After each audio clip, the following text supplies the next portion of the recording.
I don't think of myself as a complainer at all. I feel like I never complain about anything, but am I highly critical on the inside? Yes, 100% for sure. Relationships are built on being on the same team for certain things. So when you can like be I was going to say great sex, but yeah, that's probably why I'm not in a relationship right now. When the sex goes, you have to be able to criticize other couples. Like if if we'll hang with other couples, we're probably going to shit on them on the car ride home. That's not true. Well, it's a competition of who's a better couple, right? I mean, like, let's be honest. Life's the competition. It is. So let's just jump right into it. Ladies and gentlemen, welcome to the SAP. It's your boy Dave Neal with Tasha Cordy and Leah Lamarr. What up? I've been so excited to say your name, Leah Lamarr. Thank you so much. That's a good name. We're fresh friends, just met. Yeah. One of us isn't working hard enough, probably me, because we've been in the same scene for half a decade and didn't know each other. It's honestly odd when you're people who've been in comedy for so long and you've never met.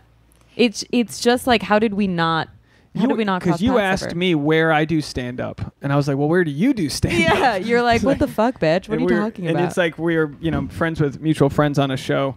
By the way, not to shit on that show, but the theme of the show we were on is Reed, who's a very funny comic. He Skypes his mom into the show from Canada, so she's watching the show on a big screen. So like the audience can see her reacting to your material. It's very much. I just did that show again last night.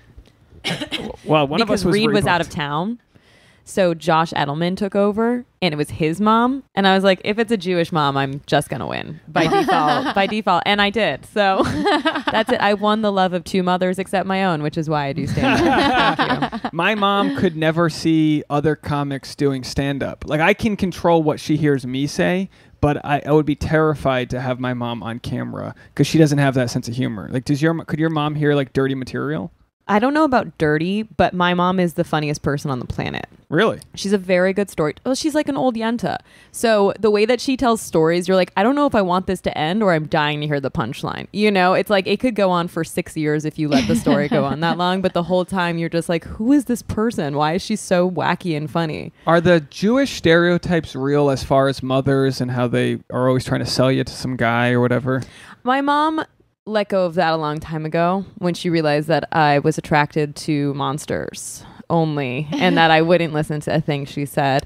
So I would say no, but I know a lot of other Jewish mothers who have tried to get me to date their sons, and Armenian grandparents in Glendale. I'm like, I'm not Armenian. They're like, yes, you are. I have grandson. I'm like, che. They're like, see? And I'm like, no, it means no. That's the only word I know in Armenian. You get a nice BMW lease. I mean, it could be honestly, a lot of upside. Could be really fun. I do like brown men.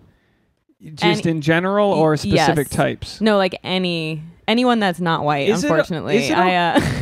It's hard for me because I just really don't want to have my children be basic. No offense to you guys. I feel like for me personally, my Jew genes are so strong that my children won't survive the apocalypse. Like they won't survive allergy season, let alone any sort of natural disaster, you know? Are these all accurate? The allergy thing and all in the I'm allergic to literally everything. Like I'm allergic to the outdoors. I'm allergic to the indoors. I'm allergic to grass, air, pollen. So trees. we need a little genetic diversity. That's what I'm saying. Yeah, I think that my attraction comes from my body being like, no, your babies have to actually have a chance at survival. Tasha's ex is Jewish, and I'm so sorry for your loss. I don't think her. I don't think your ex's parents approved of you. Is that right? Yeah, it was. Well, I'm sure you're familiar with this story. Wait, but are you? I'm not familiar with the story, but what are you? I'm nothing. I'm from Kentucky. I'm just a white girl. But she did spend like 25 years thinking you were native, and you're not. You got the test. You're actually yeah, Elizabeth Warren, me.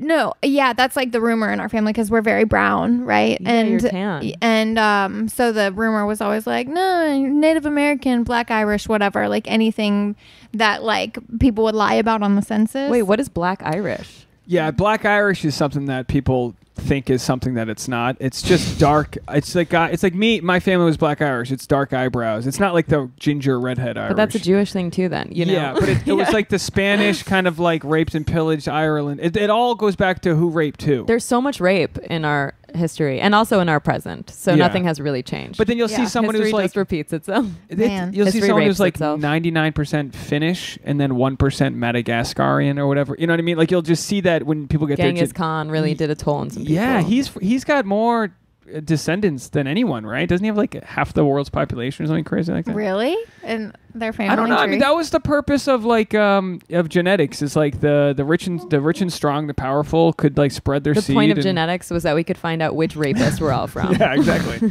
Have you done a gene test? Yeah, they sent me back a bagel. Did it come with lox? Yeah, bagel lox. Yeah, of course, cream cheese, capers, the whole thing. Well, what keeps like? Would your mom be upset if you? And you said you're attracted to monsters, Jewish monsters, or just any type of guy? Any monster, usually not Jewish. Italian. I was recently dating a Mexican guy. Before that, a guy who is half Muslim. You know, I just really if you put all the guys I ever dated in a lineup, you'd be like, oh, you never saw the guy who committed the crime. You just randomly chose people. You're just always a perpetrator here. on Law and Order. Yeah, you just exactly. always got so what's the guy you want to settle down with? Like, what's your dream? Like a celebrity? Is it like? Get this. Are you ready? Yeah. Someone who's nice. That's bullshit. Just I think. vomit in your mouth. No, I'm just used to dating assholes. So I'm now really attracted to nice guys. And anytime a guy negs me up top, I just never talk to them again. That's how it should be from the beginning. I don't know why so many girls are still falling for this neg bullshit. If it didn't work, we wouldn't do it. One insult. Because they always do it right at the beginning. So that's sort of the good thing about it. Like you've just swiped or whatever. You're still doing like little texting. You haven't met yet. And you get your first insult. Block. That's simple. You save yourself so much headache. I am lightly seeing someone at the moment. And by lightly, I mean in the last 3 days. Congratulations. So by the time this comes out, it probably dissipated. But the only difference between him and all the other guys I've ever dated is that we were friends first. And he's just really nice to me. Is he a stand-up comedian? I will not say anything about him. Wow. But he's... Were you on his show last night? Was it this guy? No, I wasn't on the show last night. That guy is, No. Was I on a show last night? No. And yeah, well, if anyone wants to book me on their shows, I will date you. For 3 days. It's okay if you date a comedian. No. I don't like this whole thing where people say like you shouldn't date this person. People individually can be shitty or good. I agree with that, except for I don't, because comedians are the worst. But other than that, no, he's just consistent, clear, kind, and he communicates well.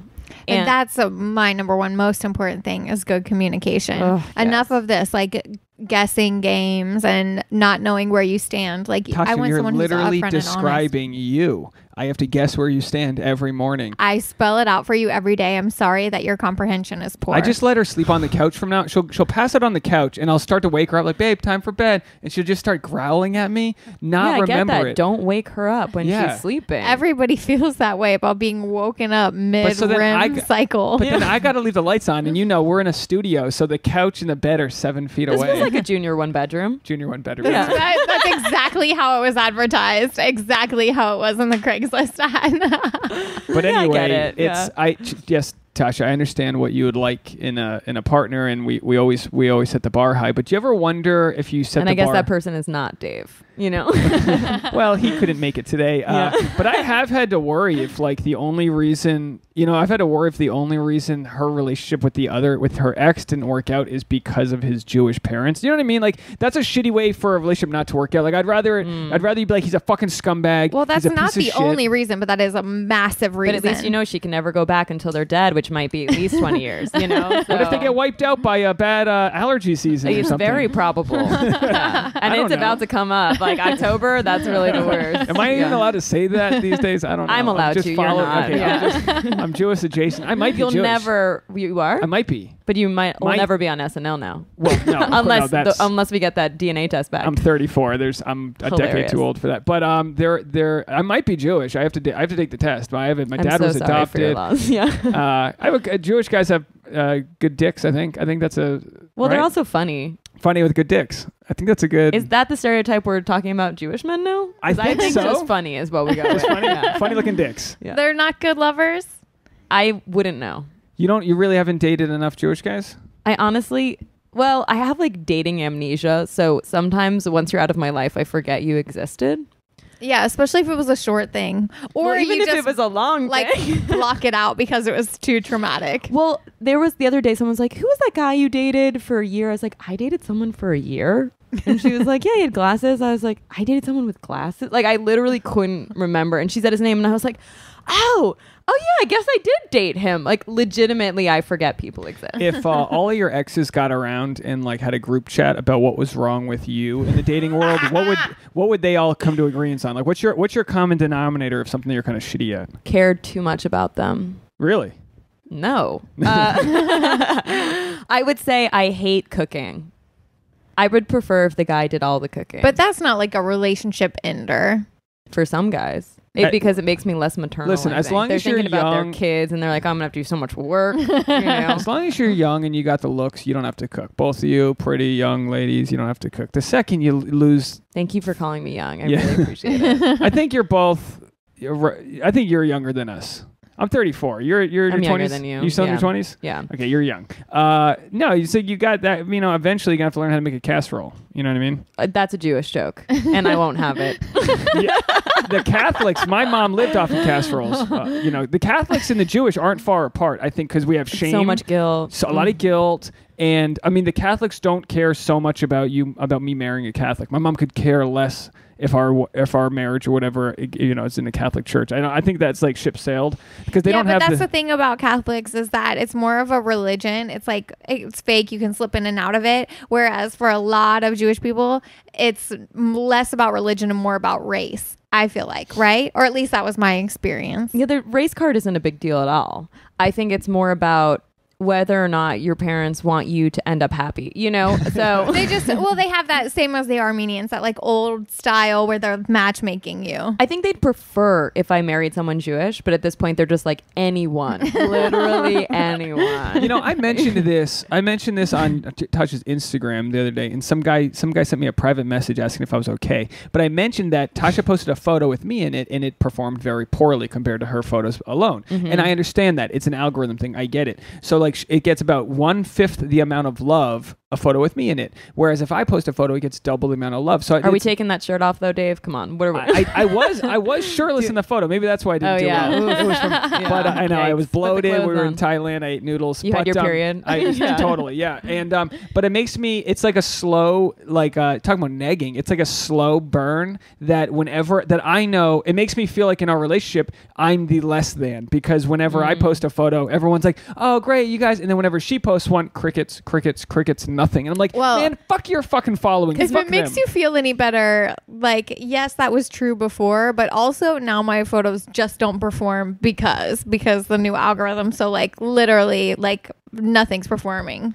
Well, I think that people are more excited to post on your photos, Dave, of the two of you, because they're like, oh, a comedian can have a successful relationship, and it just gives all the other comics hope. Right. But then when they see a hot woman post a photo with another man, they're like, fuck that. Yeah, no reason to be here. I think you're right that like also her following was built on her being like this single kind of sexy person. Are you a model? Yeah. So you do professionally? Yeah. I mean, that should have been my first guess. Well, thanks. Instead of, are you a comedian? No offense. You didn't ask. Extremely beautiful. You didn't ask me if I dabbled in modeling. That wasn't. Well, sorry, it's my second guess for you, Dave. But you're right in that her followers really just came for the butt, and so they see me and they're like, oh, fuck out of here, this asshole. And I get that, but it's still like, imagine if it was reversed. Imagine if I was afraid to post a photo of you, Tasha, because everyone would be like, boo, fuck her. You know what I mean? Yeah, that would suck, and that would really hurt my feelings. I'm glad that's not. Anyway, the case. I don't know why I brought that up, because it's not a big deal, but it was like, this guy was like, does this really bother you? And I was like, look, man,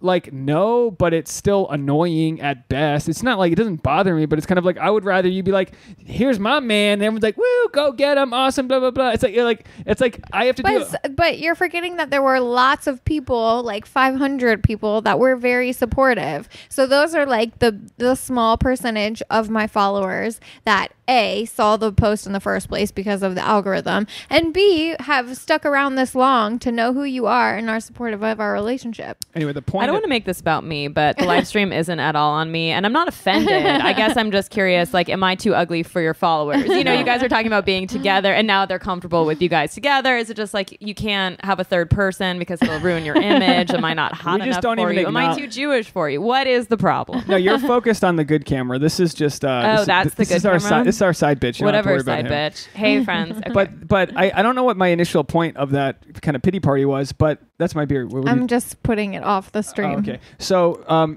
like, do you have to deal? Yeah, unless they sponsor you. Yeah. They have to pay us, money bitch. for that. What, like, I'm trying to relate my thing back to you, and I should start with just relating it back to you. You're the guest, and here I am complaining about Instagram. Yeah, thanks, Dave. Get it Dave. together. Thanks. This But, isn't your like, therapy session. Do you have guys? It's not. This isn't. We're going to pay you. Do you have guys that? I probably get paid more to be your therapist than a stand-up comedian in LA. Yeah, probably. Yeah. Stand-ups get paid nothing. We've so. really made all the wrong decisions in life trying to make other people laugh and be happy. I know. It's It's really really like- my biggest flaw. That's my biggest flaw, is not actually having a real job where I can make money. Well, what got you into this shit? How'd you get here? Trauma. But I think, no, you know what happened? When I moved to LA, I was doing improv. I started UCB 101 and 201 in New York. Me And then I too. moved Continue. here. And then I'm born and raised in New York. So, and then I came here about 4.5 years ago, maybe. And I had a meeting with the casting director. And it was set up by a producer friend. She didn't know me, but she was doing a favor. And we talked for an hour. We really hit it off. We were laughing so much. And at the end, she goes, I just want to let you know, you are more funny, less pretty. And I was like, oh my God, you think I'm funny? Why did she bring your looks into it? Just to let me know where I was at. Jeez. I mean, it's like they think that they're like doing you a favor, telling you your type, but you're also like, fuck. I'm like, well, you. okay, I get it. but it's a good that hurt, It's but a good also place. thank you. It's a good place to be in the career to But I not. get it, because what she was trying to say is, if you're funny, you should capitalize on that. And at the time, I came here a dramatic actor, and I had no idea I was funny. Like, legitimately no idea. I was taking improv because I think I had an instinct that I wanted to just try out, but I was really bad at it. I got really good, but I hated it. Yeah. I don't like the team mentality, honestly. You know, there is no I in team for a reason. And I plus- like to be alone. So Every guy probably tried to fuck you too. oh, don't get me started. No, I did UCB. I mean, it's a in dating- stand up and UCB, yeah. Who's But I also trying did to fuck Groundlings. I finished UCB here, then I went to Groundlings, and I was like, why do I still hate this? And then I started doing stand up, and I was like, oh, because I'm a lone wolf and will also probably die alone. Lone Doesn't make wolf, control freak, not in a bad way, but just like, I'm going to dictate how this shit's going to go. Yeah. And you don't get that with improv or sketch. You're a team player. I totally get it. It's like playing tennis. You're playing singles. Yeah. You just give me the ball. Let's fucking do it. I'm going to bomb. If I do, it's because of me, and I want to own it up. Well, I also like writing jokes. Yeah, you either want all the glory or not. It's like, I don't want to share the glory. I just Yeah. want to know that I killed it by myself. You can't replicate that. You can have a fun set with improv or sketch, but like you can't replicate. It's like, I did that. I took a shit situation, spun it or whatever. Yeah, I get that. Yeah. It's a high. It's a drug.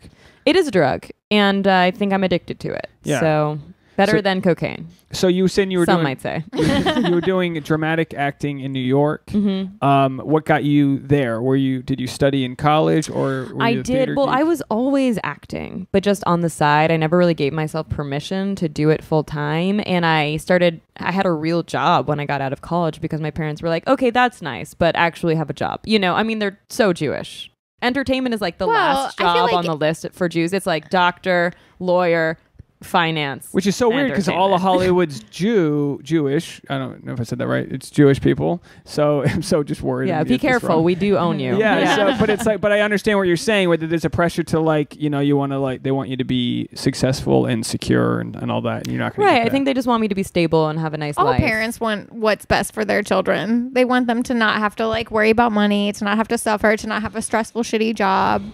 Whoa, they don't want me to survive off of external validation? That's so weird. Yeah, I didn't realize that was podcast my credits. source of income. Mom, yeah. I did the SAP this week. Cool. Now, did you have like a coming out of the closet moment where like, hey, I'm doing creative arts, and they were like, get out? Was there like that, or were they just supportive off the bat? They're never supportive. I love them. I think they're doing the best they can with the situation that's been given to them. Because I think that in their heads, they're like, she could be making so much money. She could be a millionaire by now by, you know, being in finance or continuing and having been a doctor or been a lawyer, whatever it is. I'm very good at arguing. So I think that's why they want me to be a lawyer. But, you know, tough cookie. Here we are. Do you have is how any it shook brothers and out. sisters? I have an older sister, and she works in real estate in Manhattan. And she is this... Never mind. She might listen to this. But she's really beautiful, and she's very fierce, and she's super intimidating. I don't know what happened, but she looks like a Kardashian, and I'm the palest person. I get burnt by the moonlight. Like, I'm worried sitting near the window. Like, I only have 3 skin tones, red, white, and spray tan. You know, and she's so tan and tall and has huge boobs, like 2 basketballs, and I look like I got bitten by a spider and therefore have a boob that will probably disappear.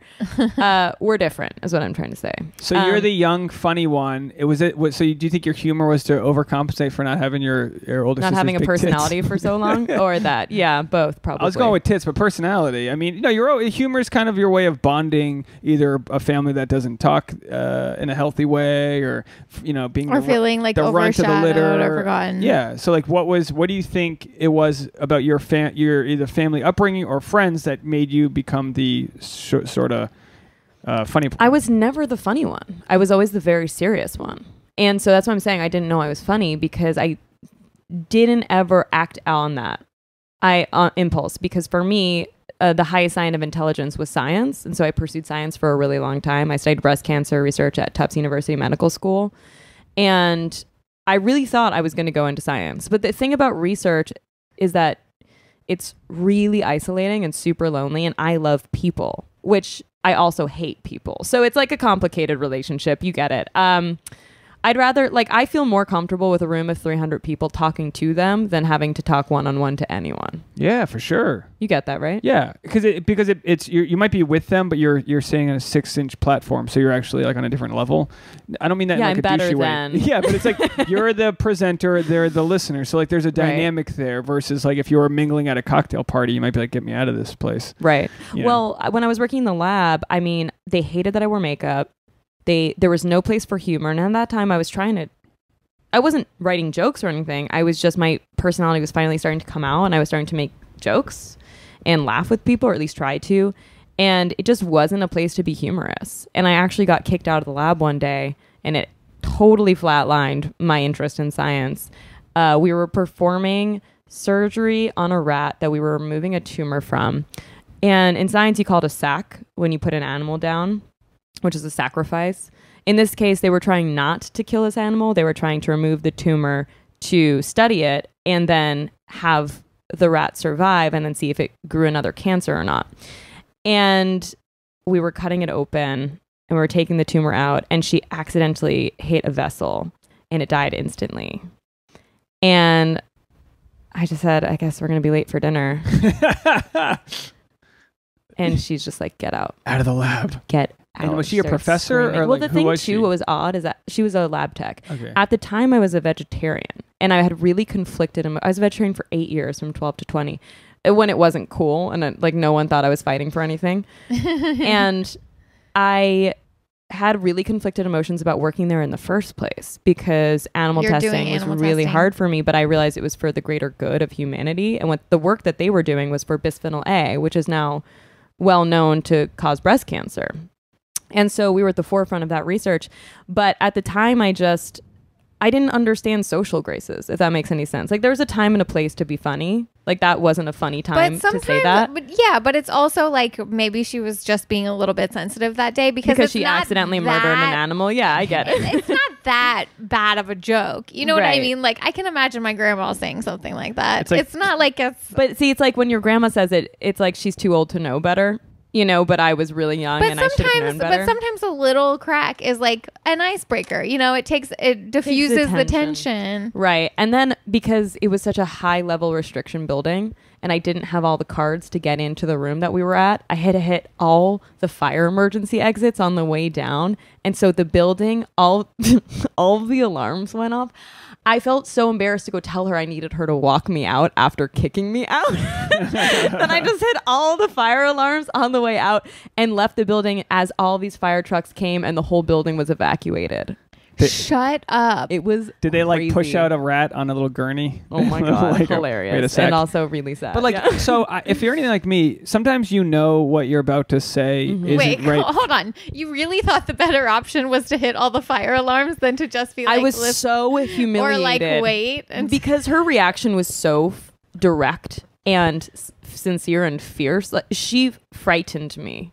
The way she looked at me, she looked through my soul and pierced it. Like, I lost a little bit of myself that day. I was like, oh, I'm going to hell.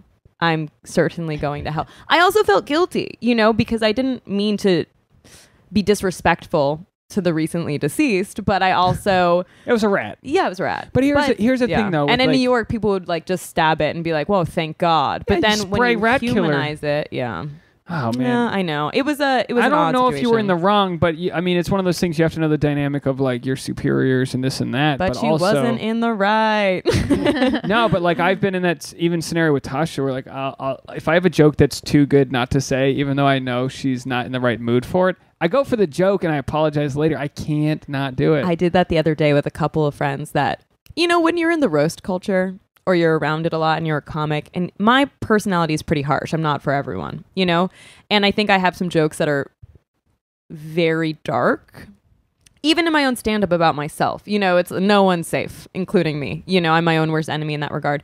But I said a joke in front of two people. I could not. I just was like, this has to be shared. And on some level, I know that this will be really funny, but that I'm really rolling the dice about whether or not they'll find it funny. And they did not find it work funny. out well? Bombed in front of my friends. And I was like, come on. Like, I know deep down, that was a great joke. You just feel like you can't laugh at it. Well, I made a joke. I won't say it, but it was in response to the Shane Gillis thing, who was fired from SNL for making light of Asian slurs, and I told it on the way to a stand-up show the other night, and it killed in the car louder. It was with Channing and Zach and someone else. It killed in the car harder than anything ever, and then I went and bombed my set, and I was like, I couldn't do that in front of people. Like I just decided that wasn't something that was ready for like, and maybe you get to a place where your audience can handle it. But sometimes your audience is like a new date you're on. But like, do you want? Don't like it's a litmus test. Like your humor is a litmus test. Also, some jokes that play well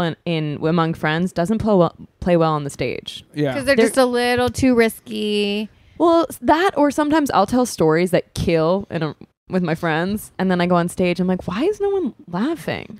This was so great to my one friend, Joe. Like, sometimes the audience doesn't have the same sort of context that your friends have, like because they know who you are. Right. Like, do guys? Because the thing I've heard a lot is that men don't really care if the girl's funny in a relationship. Like, do you find that? Whereas guys you're dating could care less about your humor, or is it? Here's what's difficult dating as a comedian. When I date non-comics, here are all the options. One, the guy will resent that I'm funny and intentionally not laugh, and then it's just uncomfortable. The second option is that they try to be funny and they're not funny, which hurts me even more, to be honest, is I'm like, I'm not going to pretend to laugh at your joke. I'm not that kind of girl. Like it's so hard for me to laugh, and if you make me laugh, we'll probably get married, but other than that, like, you're dead to me. And then the third option is I feel like I'm putting on a show with a really great audience member. And it's someone who I feel really comfortable around and loves that I'm funny and lets me be a little star, and I just make them laugh the whole time, and we laugh so much. And then I'm like, oh, we're laughing because I'm funny, not because this person is funny. So I'm like, they're bringing out the best in me, but also now am I just putting on a show all the time? But could you handle that? Could you marry like a stiff who's got like a nice accounting job? If we were having a great time and he loved my sense of humor, for sure. And if I felt like, I think they're regular normies, regular people who are funny in their way, not meaning to be funny. They just are. Yeah, like a non-comedian that just has a good sense of humor. Yes, I could totally date someone like that. But it's interesting because I've recently met two people where I was like, oh, we have the same sense of humor. And that is so rare. You know what I mean? Like in my lifetime, I've only met two people that I really felt like got my brain, where I was like, I was just about to make that joke. How did you see that coming? Like, is this what women want? Can you actually hear my inner voice? And that's exciting. That's an exciting feeling for me. Now, if sense of humor is going well with a guy, do you kind of like glaze over red flags? Like, is that enough? I used to, but I don't anymore, because I went on. Okay, so I had a first date with a guy where I was the funny one. He was a great audience member. He loved it. We had fun. I left and I was like, is that my husband? LOL. We went on a second date. A week later, we went bowling and he negged me. What did he say? So he was choosing the names for our future children. LOL. He was choosing the names for on the board. What appears on the board. And he put his in and it was funny or whatever. I don't remember what he chose. And then for mine, he wrote The Help. which was just Yeah, what does that even refer to? like that I would be the help at a party or something. It was just so odd and not fun. And it took him forever to think about it. So I was like, what the fuck is he doing? So it wasn't even like a good neg. No, he was agonizing over what he thought would be a funny dig. And then I shut off totally. I was like, I'm done. I'm done here. This is it. Wow. So that was enough for him that was enough for you to fall out of attraction with him. 100%. Interesting. Because not only was it a bad joke, but he was negging me. Yeah. So I was out. Now, I respect that you don't want to be negged. Mm-hmm. Same thing with you, Tasha. And for all the females listening, I respect that you think you don't want to be negged. But I think there's an art, just like with comedy, to sort of like ribbing. And men do it with... there's a difference between negging and ribbing. And I also... What's ribbing? I would say... Like little, like sort of like little roast. Okay. You know what I mean? Like just making little fun burns. is different than a neg. Yeah. Yeah. But I feel like that's something that you do later on in a relationship, not when you're just meeting someone and you're just starting to date them. Because negging is specifically to like make a girl feel insecure so that she wants to sleep with you. I mean, that's literally its origin. Yeah, I hear you. There's a difference between like ribbon and like making fun of each other a little bit. But I also think, and again, I know I'm not going to win any Feminism of the Year awards here, but I think there's something... We were giving them out today. So. Here you go. It's just like bangs. It's just a Jezebel with bangs on it. I don't know. It's a feminist haircut. Okay, so the short bangs. Okay.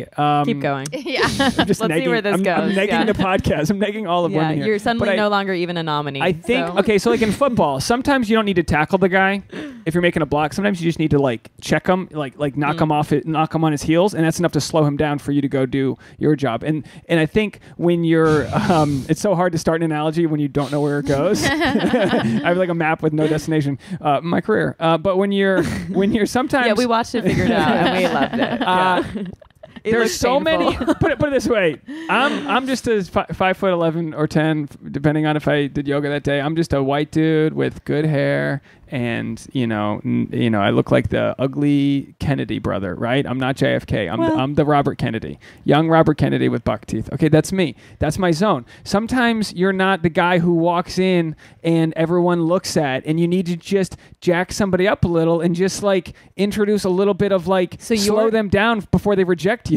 So your insecurity makes you prey on a woman by making her feel insecure? Well, I'll put it this way. Exactly. Bye. Do we need to recap? That's the perfect way to describe it. We had literally the most insane argument the other day over Blake. Do you watch The Bachelor bullshit? No, I don't. Okay, well, we won't go into it, but he literally did exactly the same thing. He was feeling insecure. He threw a girl under the bus. Dave and I fought it was our first fight. We're not talking about it. Okay. And how long? Ever? No, I mean, it was like a real serious fight that literally lasted for 2 hours because he was coming to the defense of this guy who just did like literally the stupidest, grossest, most disgusting thing. And here you are saying the same thing, that this is one of your like no, what I'm saying is behaviors. that on like there's first degree negging and second degree negging. Like there's people that are negging that read in a book, just make fun of her eyebrows. No. I'm saying there's a way to do there's an art to talking to people with a little bit of a twinkle in your eye, not to pull out their insecurities. Just say, hey, I'm in on this too. Like we're not going to take each other too seriously. If that's not negging, then I don't agree with negging. Well, here's the thing. I find that I don't neg people, but with comedians, I feel like I have to put up a huge wall with guys because it will very quickly become a can I date her versus a can I book her? And, it's hard for me because I've had to dodge so many bullets. And I find myself acting like a dude just so people won't be attracted to me. And that was earlier on. And then I'm like, oh, no, how about I just be myself and tell them to go fuck off? And so when I meet guys often, if there's banter starting, I'll just let them know who I am right off the bat. And I'll probably knock them down to size. But that's a defense mechanism on my part because I'm not flirting. It's me just trying to get respect. But what you're saying is very interesting, and I've thought about this because I can never put myself in female shoes. I've worn high heels, but not in this instance. I did see you taking your lipstick off earlier when you walked in. I've cross-dressed many a time in college, many times. I lip. By the way, we got to see the footage. I'm just saying, you put some foundation on me. I've worn like a French maid costume. It's out there. There's some people that listen that went to college with me. It's out there. I'm okay with it. There's a market for that. It's funny that I can dress like a French maid, but not like blackface. Like, obviously there's a difference there. But anyway, the point of what I'm saying is I'll never truly understand what it's like to be a woman, but I do empathize, or at least feel bad that a lot of times you can't be radiant and who you want to be without a guy thinking that you want to fuck him. That's the thing, is that I am naturally so charming and funny that no, it's sometimes when I'm being myself, guys think because I'm joking with them, I'm flirting with them. And it's almost never the case. I'm just, hey, this is who I am. I literally talk this way with everyone. Or just being like present and patient and like being a good listener and showing somebody attention, like giving them respect. Right. It's like it's so confusing for some people to know that, like, no, I'm not flirting with you, I'm just being a decent human being listening to this conversation right now. But guys miss the signs. Sometimes you might be flirting with a guy and he's being respectful and doesn't realize that you want him to ask you. Like, I've missed signs in the past. So, but I'm saying, obviously, like, a man should tread cautiously and know that, like, if you're talking to another comedian and you want to be like charismatic, that it doesn't mean you want to blow the guy. I like that you went straight to blowing. Well, like that I would get no pleasure out of it. That I'm just there to service them. Like, why couldn't you have had sex with? You know what I mean? It's like, oh, he really blowing is a way funnier. Blowing can go both. A guy can blow a girl. Blowing's oral sex in my book. If anyone, no one has ever blown on my clit. Listen, sorry to burst. Gentlemen, write in Leah Lamarr. Go find her. She's got a show in town. Waiting for someone to blow on this clit. Somebody blow it, please. Get a leaf blower on it with one of those electric packs. Okay, but thank you. Good, we got to laugh. So when I'm not flirting with you, Dave. But here's the good thing. So I've been in a committed relationship for a long time, right? It's been almost 6 years, right? And so I know that in my head, but I also think sometimes 6 years? Yeah. Boy, I mean, really, 5.5 is more accurate. It's been about 5.5. It's leaning on the 6, more than the 5. We've passed the halfway. Man. Well, can you believe I put up with this? Don't act like you just got out of war. Jesus, oh boy, I'm telling you, I got to go to the VFW and talk to my comrades about going 5 years. This is World War III right now. I'm watching it happen. I'm trying to make feminist points right now. How did you know he was the one? Like, how did you know? Because what I mean by that is anyone who dates more than 3 years, I'm like, you got to know at least that you like them enough to stay with them that long. Honestly, just like he kept not leaving when I tried to throw him out. Yeah. Like that, really. I know what you mean. Really, that's like the thing. It's like I just couldn't get rid of him, and now here we are. It's just a good old fashioned Me Too situation. And Dave, how did you know? Oh boy, she just wouldn't. This is my podcast with Leah Lamarr. She wouldn't kick me out officially. She would only get me to the door. No, what I was going to say is that since we met, female comics were nice to me because they knew that I was like taking my relationship to the next level. Yeah. And because I was talking about it on stage, they know I'm not just like a fuck boy. And I think, and again, there's nothing wrong with being a fuck boy, but when I was a single comic, you might want to get laid with another single comic. You know what I mean? Like there's a dating scene within the comedy scene, with any profession. It's sort of why like girls like hanging out with gay guys, because they know they can like go party and have a good time, like go to the club, and they don't have to risk that like this guy's coming home and trying to take off their pants. Which is good because in the end, I want women to feel comfortable around me in the community. Like I want, and I would say that I do have a lot of friends. Like I don't think like no one's ever felt creeped out by me, but they know for sure that I'm not. I mean, you didn't ask how I felt, but well, you made it here. It's good enough for me. But I mean, when I was single, maybe there would just be another option. And I'm not saying that there isn't that option, but like with the longer I've been in a relationship, the more like, okay, he's not just dating, he's in a long-term committed relationship. Mm-hmm. So it's like. So you think that makes girls feel more secure around you? Yeah, I do. Yeah. I think they go, all right. I like Jackie Brown, right? She was a guest on the podcast. She's a friend of ours. Yeah, she knows I'm not trying to fuck her, and I'm sure a lot of guys are trying to fuck her. And same with you. I'm sure there's a lot of guys that want to fuck. Yeah. That and you can't. Yes, there certainly are. Yes. And you can't necessarily be who you want to be to your authentic self without having a guy want to do a writing session with you. And then you're like, does he like me? Does he really want me in his sketch? I'm sorry, I would never do a writing session with someone less funny than me. I just don't write. But there's plenty of guys that are headliners and they want to take you on the road, and you go, great, I need the stage time on the road, but are you trying to fuck me right now? No, I'm not trying to fuck you. Oh, but the dates just got canceled, so we can't take you on the road. You know what I mean? Like, there's women are presented with that all the time, and that's just not a lens that guys have to deal. We don't have to deal with that. And the occasions where we do get hit on by women, and it happens, it's harmless because we're generally not worried for our lives or thinking we're getting, put in a situation where we can't walk back to our cars by ourselves. So like there is a difference there. So I feel bad for you. I feel bad, Tasha, that you got to put bitch face on when you meet a dude. You do. You put bitch face on. And she does it real quick. It's just there, just sticks to her face. And but you're quiet now. But like, am I right or am I right? Yeah, you're absolutely keep talking, right. Dave. Keep talking.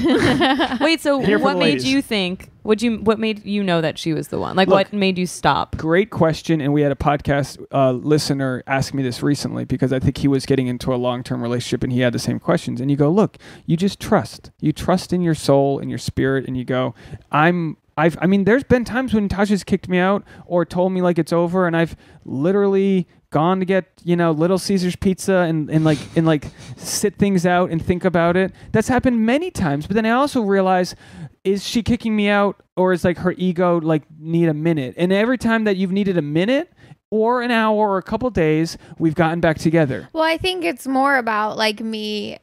It's not that I need a minute. It's that I need to make clear to you that... Are we breaking up right now? that I have this effect on relationships. Yeah. But that I expect more out of you, and I'm going to hold you to a higher standard than what you're meeting. So either you're going to go get pizza and decide I can meet the standard, or you're going to decide... he's really suffering. He's like, let's go get some pizza. But there's been... or you'll decide that it's not worth it anymore. And I think in our situation, you've always decided that like you still want to give it the effort, and I've decided I'll still give you one more shot. No, but that's not a healthy way to like I think describe that's super it. Healthy. You'll give me another shot, like your and you'll shit's give just it another shot. Yeah, I mean, look at her. No offense, Dave.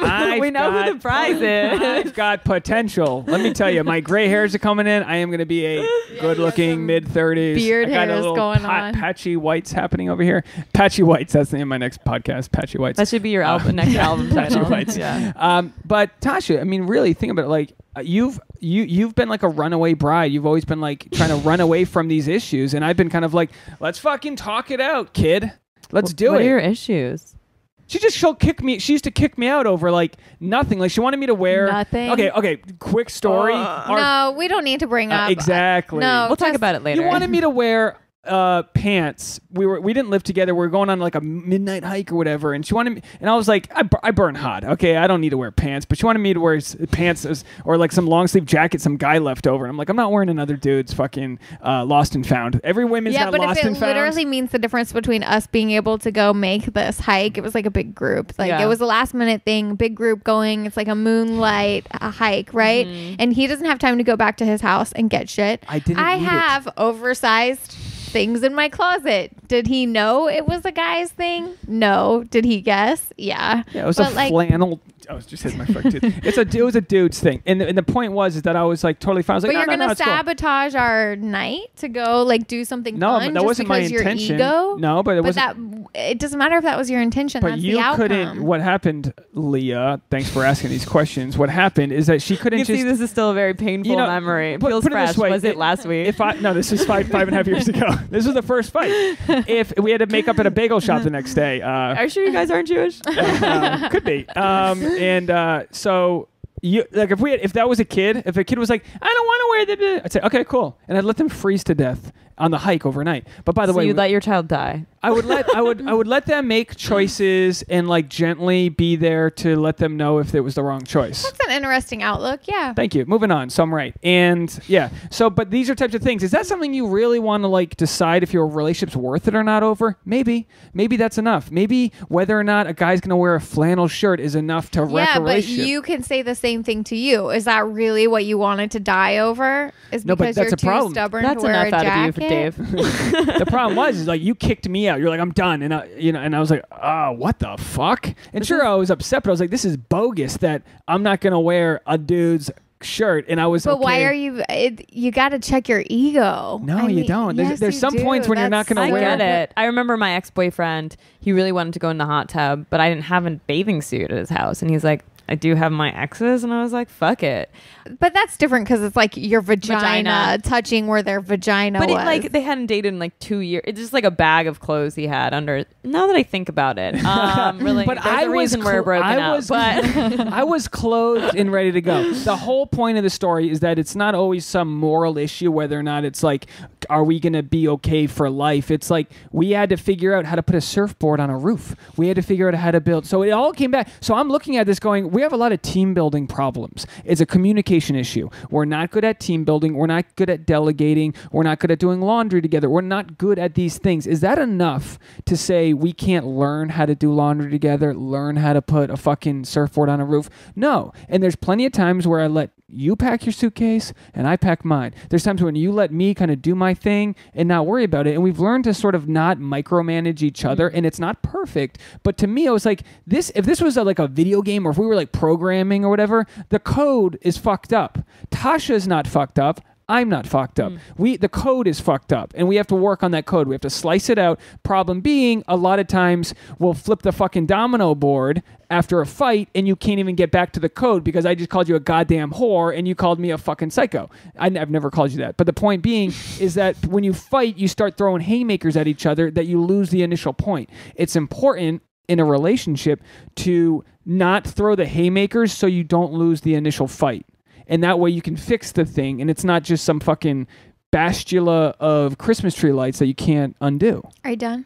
I think so. I think I've got to my point. You did. You had a good point. Thank is that you. You've got to stick to the problem at hand. When a problem comes up, address the problem, not bring in all this other floofy stuff. wow, thank you So for the short succinct. summary. Yeah. Leah, the beauty of us and what we do here is that we don't have the answers. We're working our way through it. Yeah, and no one does. I'm seeing that no now. one does. I mean, but like whenever, they always, like Bill Burr's new special is great because he's like, I fucking love Bill Burr, but he's talking about his wife So and how funny. she's the final product. She's in the museum with the light shining down on her. Like she's got nothing wrong and we're all just trying to fix him. But a lot of time you got to be careful in any situation. If you're trying to work on somebody else, turn it around. And I'm guilty of that. I'm always like, well, if Tasha would just change this, I find out how highly sensitive I am. I'm so sensitive. Well, my new thing is that I won't date anyone if there's if this, then that.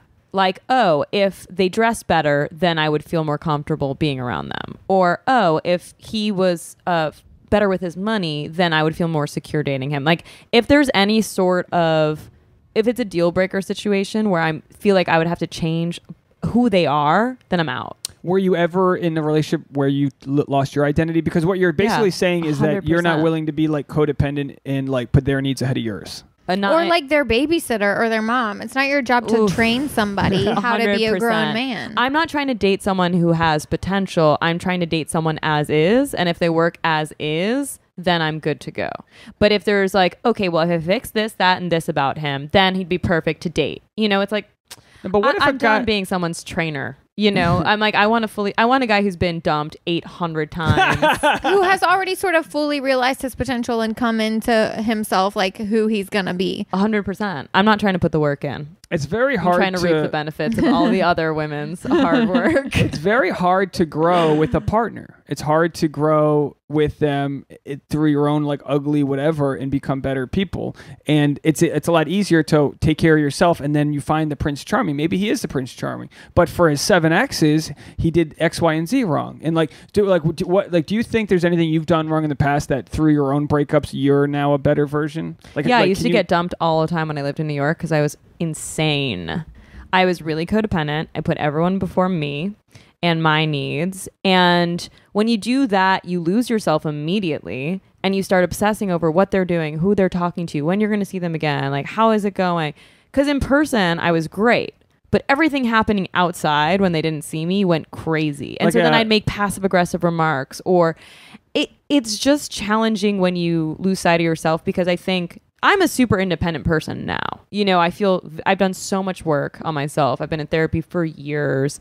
I do more than that, group therapy. And I think it's really important for people to focus on themselves and find what makes them special and unique and independent. And for me, love is 2 independent people coming together and walking hand in hand. It's not 2 people who need each other to survive. I want to want you, not to need you.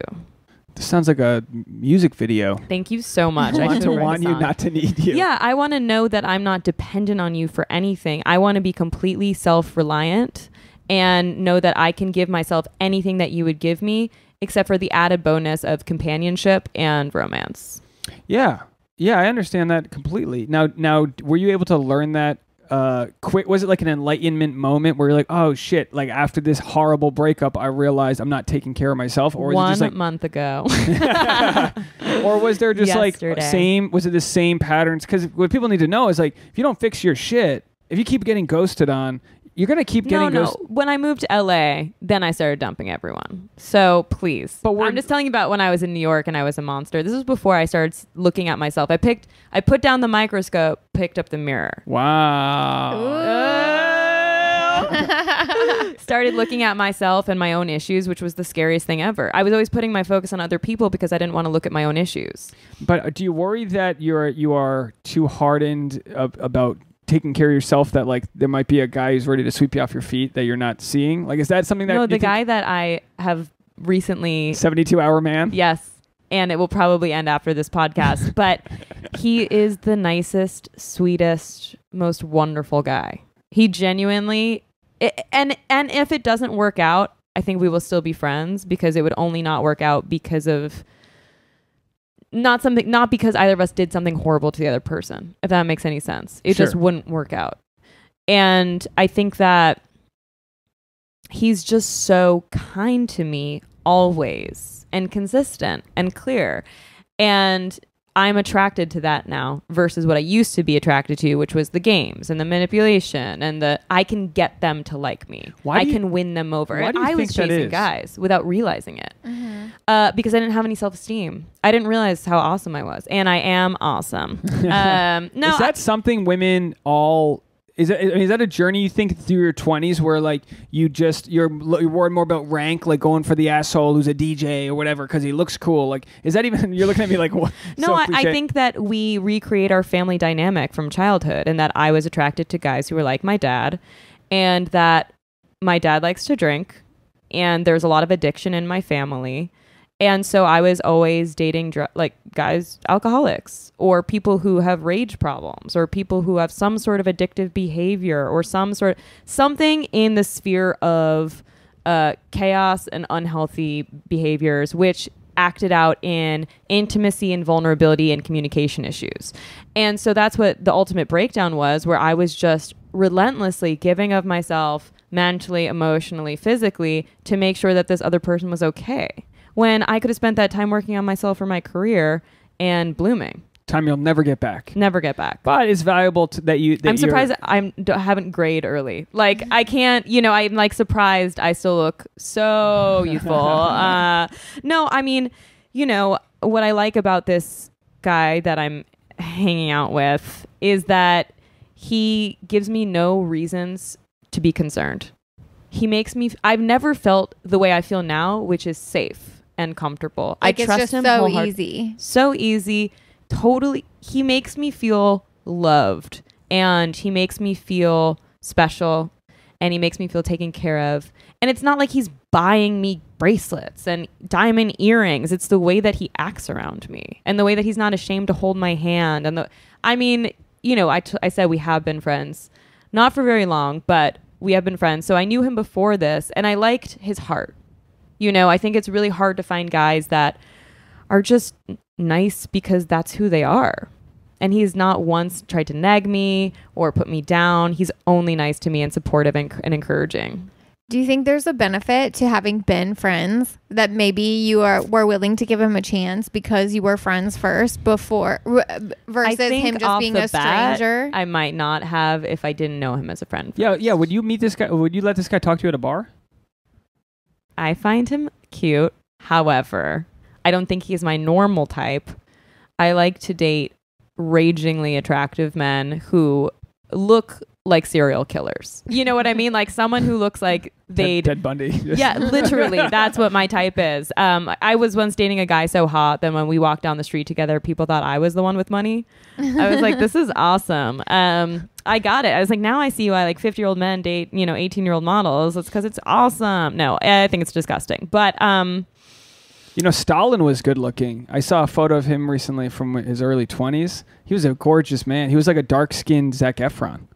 Anyway, moving along. I'm just saying, you know, you can be evil and good looking. I know. I mean, I'm also attracted to dictators. That's a problem of mine. I saw a photo of Hitler and I was like, we got a problem because I know I'm supposed to hate you, but I'm wet. Skin. So what can you do? no. I mean, I think he's really cute and I enjoy all my time with him. Every time we spend together, I feel happy. Because look, it's a kind of a supply and demand economics thing. If men thought that they could like Trojan horse it through the friend zone into a relationship, I think they would. I think men have figured out that negging is a way that, you know, might prey on a certain type of women or a certain place where you are. Yeah, but is that really the type of woman? Like, here's my thought: is that negging only works on someone who is very insecure. And so that's going to end up, if it ends up in a relationship, it's going to end up in a volatile relationship. So you're either just setting, I feel like the only reason people use negging is because they want to get laid. Because already a relationship like that is doomed for failure. It's not going to be a successful relationship. Or it's to make you feel so insecure that you can't leave them. Right. Because I dated someone who constantly nagged me and I stayed with him because my self-esteem was low. And in that moment, I truly thought he just wants the best for me. So he's telling me these things because he thinks it'll make me a better version of myself. Yeah.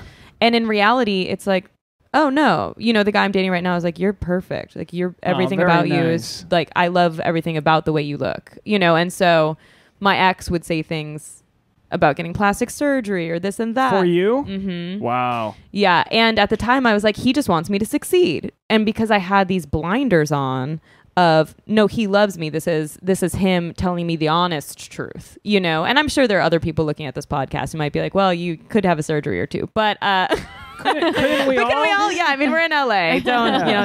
Don't take away my birthright. But I don't know. Now I'm just attracted to guys who are nice. Any guy who negs me or says something mean, I'm out immediately. So immediately. The overall thought was like women don't like nice guys, right? Nice guys finish last. That was the thought. But I think you can be nice. I think I'm a nice guy. I'm not trying to pat myself on the back. I'm old enough to really think that like if someone wanted to start shit with me, I think enough. And I know we live in a kind of a toxic stand-up culture, but I think enough people would get my back. And I think they've proven that in the past when people have tried to like start shit with me. So anyway, my point being, you can be nice, but also like not be a sort of pushover. And I think women aren't attracted to pushovers. No, super needy type of guy. Needy and nice are different. So like a guy can be nice at his core, and it sounds like you've found a guy who's like stable and like just knows what he wants. And I'm really happy for you. And he's confident. That's the thing too. I think that the way that he approaches me is with confidence, and that is so sexy. And that's what's important to distinguish, is that when people say nice guys finish last, normally we're not talking about this kind of nice guy. No. We're talking about needy guys or insecure guys or somebody that has some sort of like grimy other chip on their shoulder that comes off as creepy to girls. It's very hard not to bring your baggage into a relationship. It's very hard not to take whatever your past, because like for me, I had dated girls that I'd like put my fucking life out there for them, and then ex-boyfriends come back in the picture multiple times, and that's something that's out of my control. Yeah. But then so like not to bring it all around, Tasha, that's not why I'm worried about your ex coming back into the picture. I'm not worried about your ex coming back into the picture. But even if you're not worried about something, there's like a sort of you know, a pathway where you go, well, this has happened to me 3 times. So just so you know, like when you wonder why I don't want your ex to be dog sitting the dog while we're on vacation, it's because I just know how this turns out, and it's bullshit. So it's not that I don't trust you. Yeah, but that sounds a little bit like if it's hysterical, it's historical.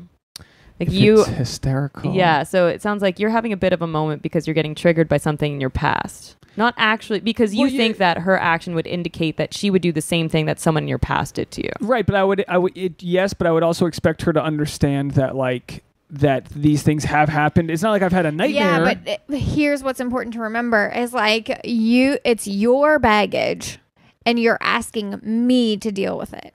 Woo! You know what I mean? No. Yeah. Oh my God. Good. We're out of time, folks. We gotta go. It's your baggage and you're putting it on me. It's just like, yeah, and you're making her carry it. It's almost like emotional labor. Like, don't put it on me to like change my life, my needs, my behaviors to fit your baggage. If you have an issue from your past, it's important for you to do the work on it, not like throw it all on my shoulders. So you're telling me you wouldn't have a problem if I was in communication with my ex the way you've been with some of your exes? Eyes just went up to the ceiling. No, but I think you're. I'm just saying, there's a double standard there. Where like I can't wait to see what happens when I leave. No, we're going out to. We're going to go get fly on the wall. we're good. No, we always make sure the podcast ends on a good note. But okay, but my so point being is that like I don't ever want to think that I'm crazy. And I think I'm very good at explaining to you like why I feel this way, why I don't want to wear a dude's plaid shirt, why I don't want your ex to watch the dog, why I don't want like your ex to be your photographer. It's like am I crazy? Consideration. I think that like have good communication skills is you saying I feel this way because of X, Y, and Z. Bad communication would be like you not working on your baggage and it continues to be an issue, even though like we already have a mutual understanding. Sure. And these things aren't even in the top 100 things that I lose sleep over. I don't, you know what I mean? Like these aren't real issues, but these are things.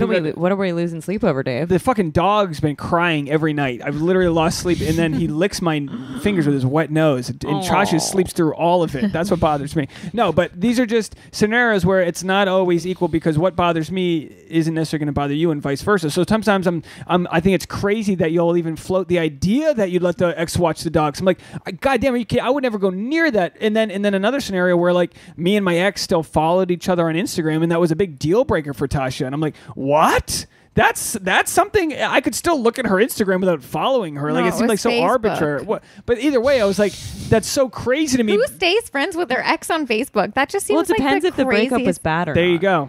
Boom. And how long you were together? Like, have you had any good breakups? Yeah, that was fine. We're like, we're friends. Like, if I needed to call her for I mean, I don't, but say like I can't even put a scenario together. But like, I would say, you know, she's getting married. Congratulations.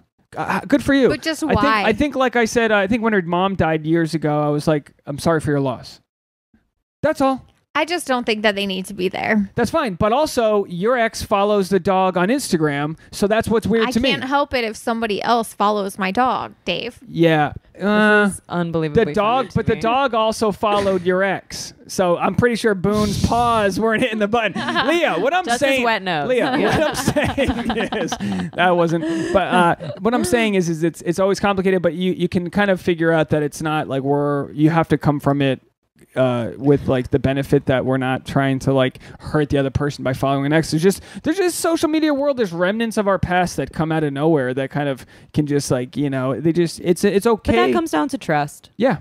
And I'm happy for you because you don't feel crazy. I mean, we just started dating, so in a year from now, I might be like, I will murder him if he talks to another woman. But we don't know. I don't know. I mean, I just met him. The point is, just started dating. I don't even know what to say. But the point is that you understand what makes you happy and what keeps your triggers from going off. Whereas maybe in New York, the codependency, while it's something you might always possess, I think I'll always possess it as long as you date someone who texts you at the end of the night. If he's going out clubbing, at least if someone doesn't put you in the position to wonder, then they're helping you not kind of reach those crazy parts. And you shouldn't be with somebody who sort of like it makes you show your ugly side. Well, I think that they say nice guys finish last for a reason because you could be the last person I have sex with. Wow. Oh. Blow on that pussy, that nice. Right on that clit. I stalled because I was thinking of a better way to say it, but I stand by that. Blow on that pussy. Nice guys out there. Someone's gonna take me. No one listen to Dave. He doesn't know anything about women. Some guys, it's like gonna be his first time going down. He's like, I'm loyal listener. She's like, what the fuck is that? And then we see a Reddit post that makes it to the front page. It's like, Dave Neal ruined my life. Episode 356, blow on that pussy. I am happy for you. Now, I don't suggest guys try to get laid from being friends. I'm sure this wasn't the goal of it. We haven't had sex. Oh, well, okay, but I wasn't asking. But I felt like that's what you were saying. Yeah, I probably just assumed. But you guys are young and in love. 72 hours. 73 hours now.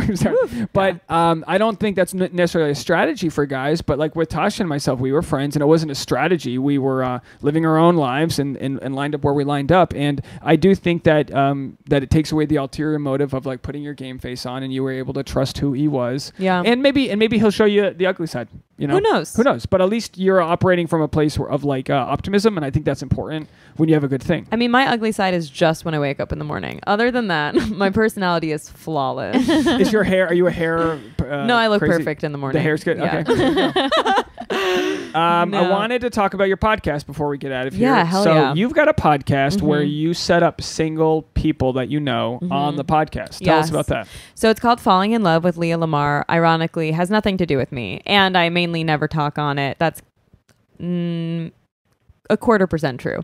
I set 2 single friends up on a date and see if they fall in love.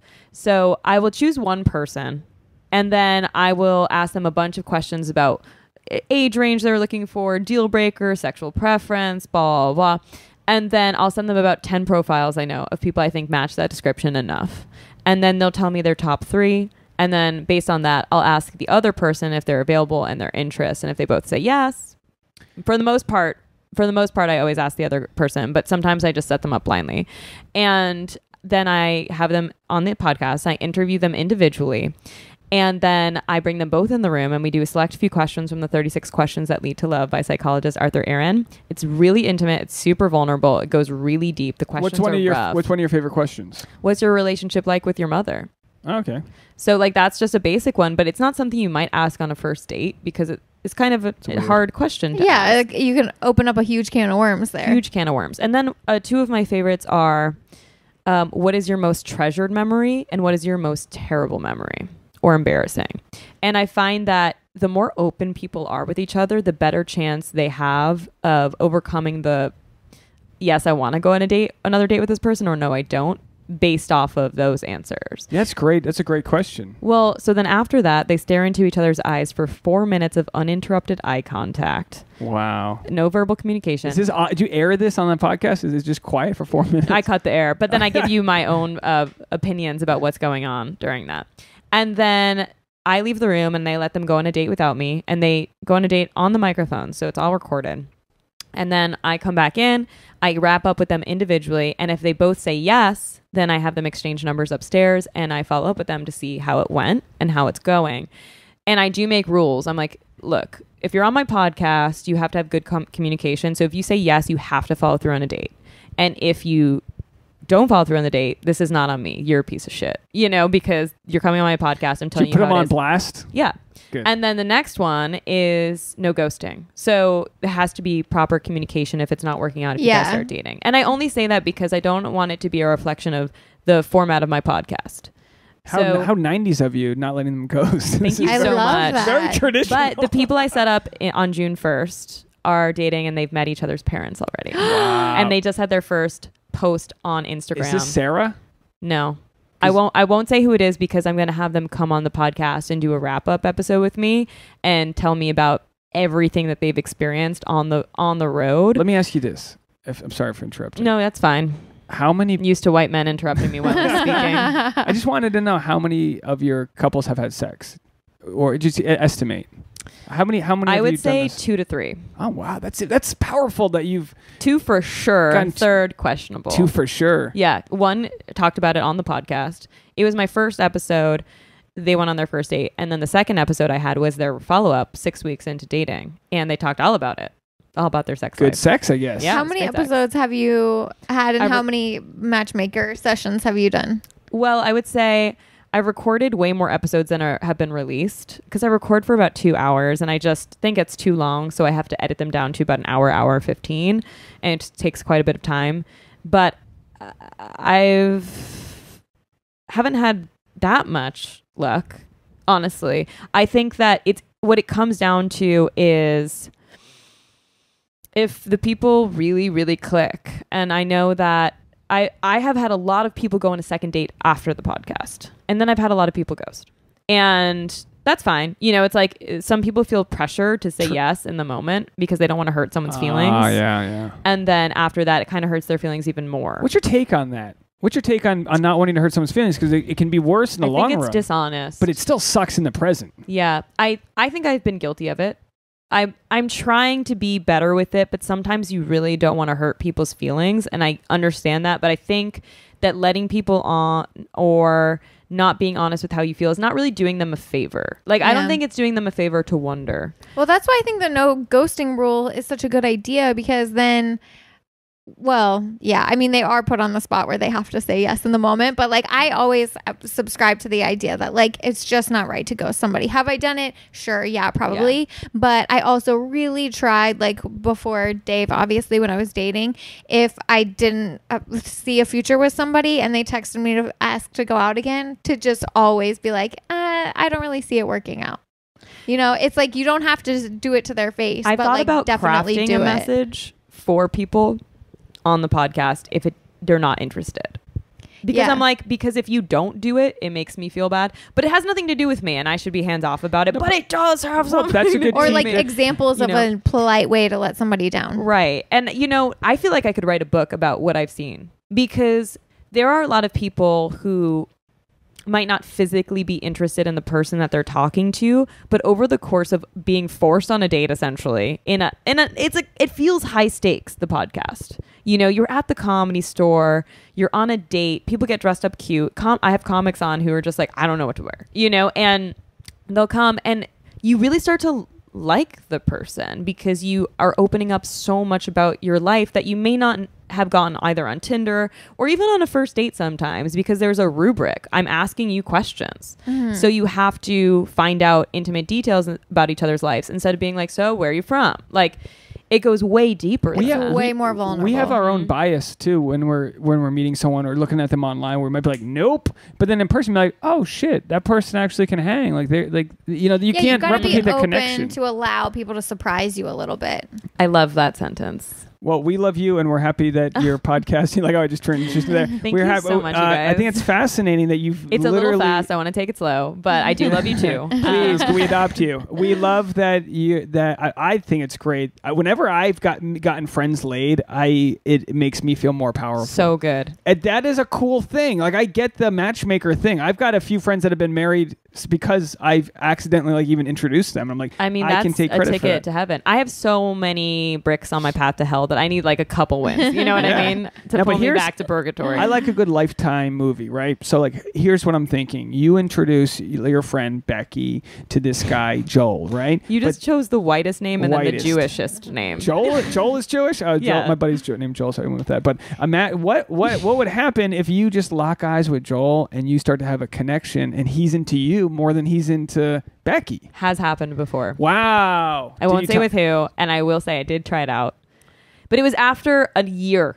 It was after a year after they had recorded their episode, and nothing ever happened with them. Okay, but we have to end on this story then, because this is interesting to me. So you set up a female and a male, mm-hmm. and then when did you feel like you had sparks with the guy? Listening to him share made me realize he's deeper than I thought he was. I thought he was great, but I wasn't interested. And then when he was sharing, I realized how deep and fascinating he was, honestly. And the fact that he was able to share so eloquently and with such vulnerability, it made me really attracted to him. But I kept that attraction at bay because I wanted her to see if they had any sort of real chemistry. And also, you know, the pool is endless, really. So I let them go explore, and essentially nothing ever happened. Do you think he liked you during that moment? I don't know. I think so. Yeah, I think so. He told you? Yeah. Well, it wasn't. It was more of a afterward. We had a phone call wrap up where he's like, "You are incredible. Wow. You are doing such cool work, and I really admire you and respect you, and I think you're so amazing." And I was like, I know. No, you know. And then I was like, this guy's supportive and he's cute And this seems like such a common thing that could happen, is that, unbeknownst to you, the juices are flying with the wrong person. But if this was was she a friend of yours? Like, was she's she a really close did friend. she find out that you were into this guy? Did not care at all, because she was interested to see what would happen, but then he followed up really poorly with her, and it just, there was nothing there. What if she got clingy up front? This is a hypothetical. Yeah. What if she got clingy up front, but really liked him, and you liked him, and you knew that he liked you? I would never fight for a guy over a friend. And I say that because anything that's meant to be will be, and there's nothing you can do to stop it. If you're meant to be, there's nothing that will keep you apart. And if you're not meant to be, there's nothing that can keep you together. So I think that at the end of the day, I'll end up with who's right for me. And so most good people who work on themselves will as well. At least I hope that's true. And, at the time, I put my friendships before I put romance, because I think there are too many people in this world to just ruin a friendship over some guy who might not work out. Yeah. It probably won't work out. Yeah. I like to look at it as like stocks, right? So like you want to get yourself at the highest level stock you can be. I love that we're like talking about emotions, and you're like, okay, so when a guy negs you, it's like a football. And you're like, wait, so as romance, it's like a stock. It's like, all right. Okay, you're looking at your investment portfolio, but it's law of attraction. Where if you're attracted, when you're golfing and you're on the 18th hole, it's like, okay, got it. Bury the balls. But the point is that law of attraction, I believe in. We kind of all equal. It all equals out, right? So like whatever your energy level is equals out. So why not just inflate the numbers, be the best version of yourself before you settle down with somebody else? Like why not just like really invest in yourself? Which means eating right, trying to pursue your passions, doing all the things for yourself, because like then you're gonna find a guy or a woman, whatever, who's like striving to be the best themselves, and then you're just higher energy, right? I wish I was lesbian. Yeah, don't we all? I prayed every night. I'm like, God, please make me There's lesbian. great guys out there. But yeah, I met one. I finally met one. 4 hours. Here's what I pitch to you if this guy doesn't work out. If you do your podcast and you find out that you're into one of your subjects, call us. I like that you called it a subject, like I'm running an experiment. I'll make a bad joke and then I'll be kicked out. Elaborate. Full circle. Emergency. We'll come in and guest host for you two. If you need to take yourself away from I love it. I will take you guys up on that. We'll just come in, we'll ask the questions, and we'll do all that. We'll just, free of charge, we're here to help you. I don't know, but that's hilarious. Thank you so much for coming over. Where can people find you on Instagram and all that? At Leah Lamarr, LeahLamarr. 2 R's, not like Kendrick. Although if we did get married, I wonder if he'd take my last name or I'd take his. Who's willing to erase the R or add one? Don't know. My podcast, Falling in Love with Leah Lamarr, you can find me on iTunes and Spotify. It's also Falling in Love podcast on Instagram. I also have my web series, The Real Witches of West Hollywood, that is doing real well. What I mean by that is please watch it. I need your love and support at Real Witches of WeHo on Instagram, but you can also find us on YouTube. And I've got a lot of stand-up dates coming up, so come check me out. You can check my website, or I post sometimes on Instagram. My website is www.leahlamar.com. I added the www because I'm 900 years old. Thank you so much for being on the show. Thank you guys for having me. Leah will also be on the Mimosa Show Saturday, September 28th, which will be the day before this comes out. But we'll post it on our social media so people can get excited. They can see you live stand up on the Mimosa Show and then listen to the podcast. But thank you again so much for coming over and sharing with us. We appreciate all of you. You guys are lovely. Thank you. Yeah. I wish we good, Tasha? We good? Totally good. We're good. We're gonna get food now. We're happy. Yeah. All right. Thanks again, Leah Lamarr. Falling in Love with Leah Lamarr on iTunes. Everyone go subscribe, leave her a nice comment, let her know you heard it here. Bye, everybody. Bye. Bye. Now we take the photo. Yay! I love photos. Thanks so much. That was great.